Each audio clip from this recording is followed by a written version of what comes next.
Look, night owls have it rough. In addition to the fact that society refuses to let them follow their natural sleep schedule, scientists also keep publishing all this grim research telling them they might die sooner than early birds. Well, no wonder they can't fall asleep. But according to the latest study of the genetics of chronotypes, that's the technical term for whether you're an early bird or a night owl or somewhere in between, the results are a little more of a mixed bag. Lots of outside factors can affect your sleep habits, like your work schedule or your exposure to light. But whether you're a morning person can also be more of a built-in genetic thing. This latest study, published this week in the journal Nature Communications, discovered more than 300 new genes connected to chronotype. It also found that morning people had greater overall well-being and a lower risk of certain mental health disorders. But surprisingly, this research didn't find that being a natural night owl could lead to obesity or type 2 diabetes,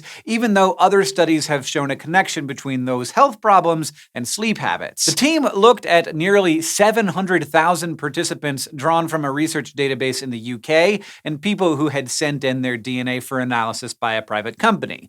All these people also had been asked to report their chronotype. From the participants' genetic data, the researchers were able to identify 351 genetic markers associated with being an early or late riser, only 24 of which had been previously identified. These newly ID'd genes were involved with everything from circadian rhythms to the development of neurons to retinal tissue. There's a lot more to explore when it comes to what all these genes do, but the researchers think changes to the retina, for example, could affect how light recalibrates your body clock, which could affect what time of day you get sleepy. Previous studies had suggested links between chronotype and things like mental health, weight, and type 2 diabetes risk, so the researchers chose to focus on those health risks in their analysis. Using advanced statistics, they were able to analyze more than just correlations. They could actually calculate whether one thing was likely to cause another. And they found that being an early bird strongly predicted a better overall sense of well-being, as well as a lower risk of depression and schizophrenia.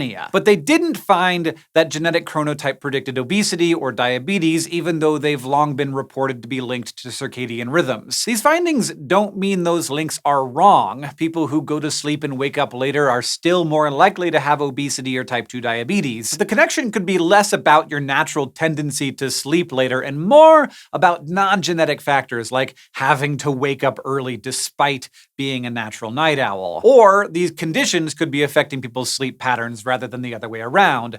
There are lots of possible explanations for the association, we just don't know. So we still have a lot more to learn, but with the huge database of genetic data researchers are compiling, we're starting to be able to answer questions we never could before. Speaking of really big health studies, researchers from the School of Medicine at the University of Kansas in Wichita may have some bad news about e-cigarettes. Their findings, based on what 400,000 survey respondents reported about a wide range of health behaviors and problems, suggest that using e-cigarettes is linked to a higher risk of stroke, heart attack, and just heart disease in general. For those of you who have continued to just say no and also been hiding under a rock, the kerfuffle over e-cigarettes began about a decade ago. They were pitched as a healthier alternative to smoking tobacco, and they are. E-cigarettes or e-cigs or vape pens heat a nicotine-packed liquid into a vapor that can be inhaled by the user, which gives them all of the buzz and none of the smoke and tar that comes from traditional cigarettes. But since they're so new, we don't know nearly as much about the health effects of e-cigarettes as we do regular cigarettes. But we do know that they're definitely not better than not smoking at all. And their fun flavors and reputation as being quote-unquote safe and also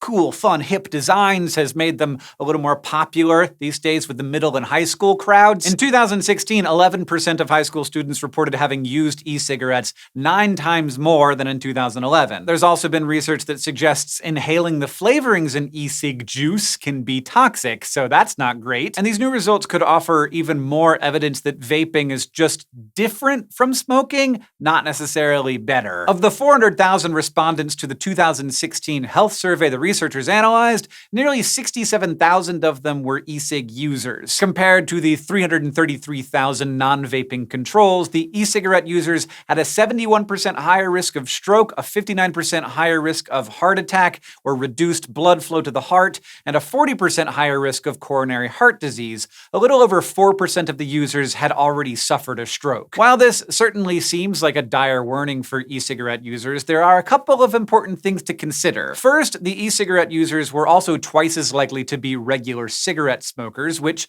could be a pretty big confounding factor since smoking tobacco also puts you at risk for stroke, heart attack, and heart disease. To really see the effects of e-cigs on their own, future studies will have to do a better job of separating the people who use them from those who use regular cigarettes. And secondly, this research is still preliminary. While it's being presented at a scientific conference next week, it hasn't been peer-reviewed yet, which means there could still be problems with it. That probably won't stop it from making the headlines, and it does not mean the results should be discounted. But it does mean that we shouldn't just accept them at face value without waiting to see the final paper. What we do definitely know is that nicotine remains addictive. So watch out for that. Thanks for watching this episode of SciShow News. If you're interested in keeping up with groundbreaking discoveries like these, or you want to learn more about all the most fascinating science out there, you are in the right place. Just go to youtube.com/SciShow and click on that subscribe button.